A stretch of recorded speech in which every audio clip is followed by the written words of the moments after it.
All right, today we're diving into a theory that's going to reframe how you think about, well, pretty much everything. It suggests that the universe isn't random. It's running on a kind of source code, a code written in numbers. So let's get into it. This whole explainer boils down to one huge, kind of mind-bending question. What if our reality isn't just a straight line? What if it's constantly looping back on itself, learning and evolving with every cycle? What if it's all just one giant cosmic feedback loop?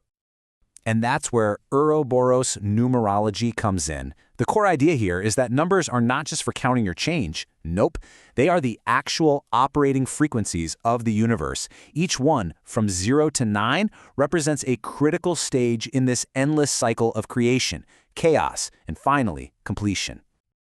Okay, but before we can even get to what each number means, we have to understand the engine that makes it all run.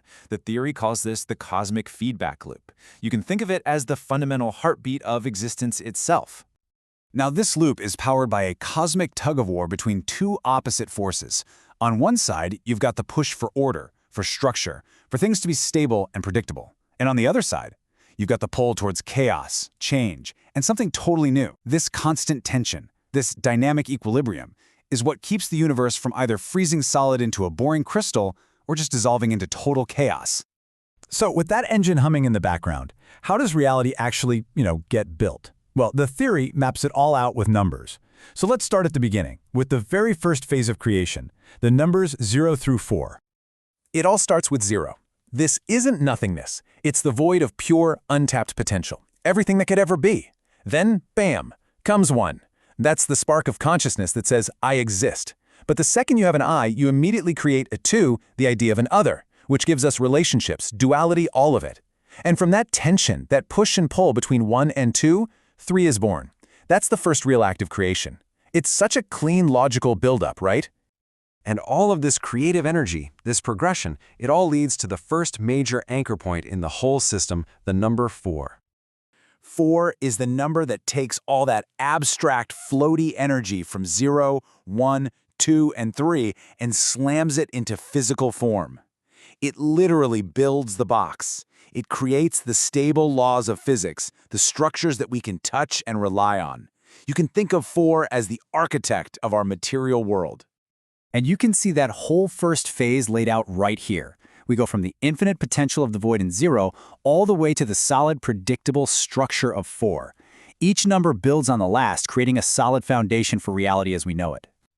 But here's the problem. A system that's perfectly stable is also a system that can't grow. It becomes a prisoner of its own rules. The source material is really clear on this. Too much of 4's energy and you get stuck. You get stagnation. The whole loop desperately needs a jolt to break free. And that jolt leads us right into the second half of the cycle. And trust me, this is where the system gets really dynamic, a little chaotic, and ultimately, incredibly powerful. And that jolt is the number 5. 5 sits right in the middle of the whole cycle, and its only job is to shatter that perfect box that 4 just built.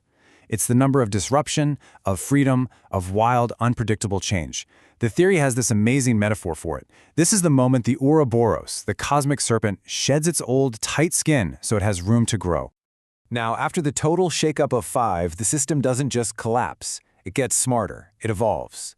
First comes 6, which is all about finding a new, better, more complex sense of harmony out of all that disruption. Then comes 7, which pushes for a deep dive, an analysis of the hidden truths that the chaos revealed.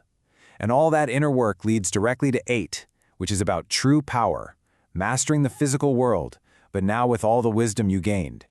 And think about the shape of the number 8 itself.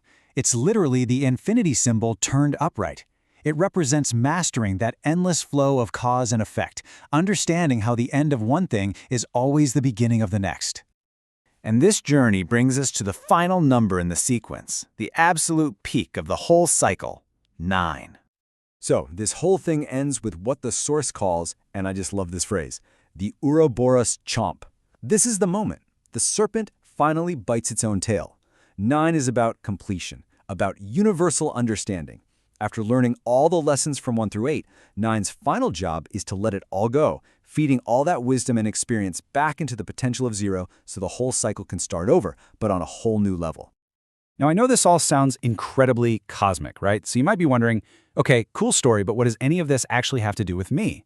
Well, this is where the theory gets really personal. It introduces this idea called fractal time.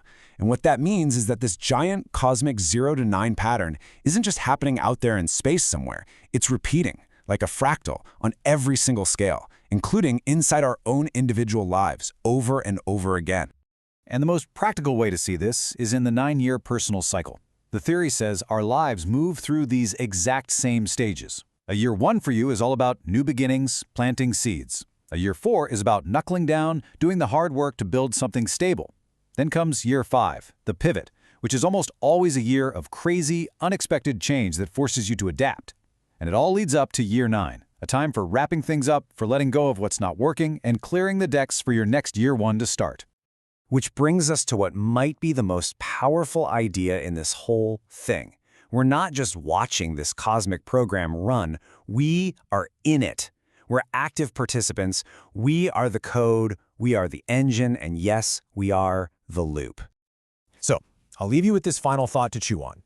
If this cosmic blueprint is also your personal blueprint, what part of the cycle are you in? What number are you living through? And, maybe more importantly, what are you creating with it right now?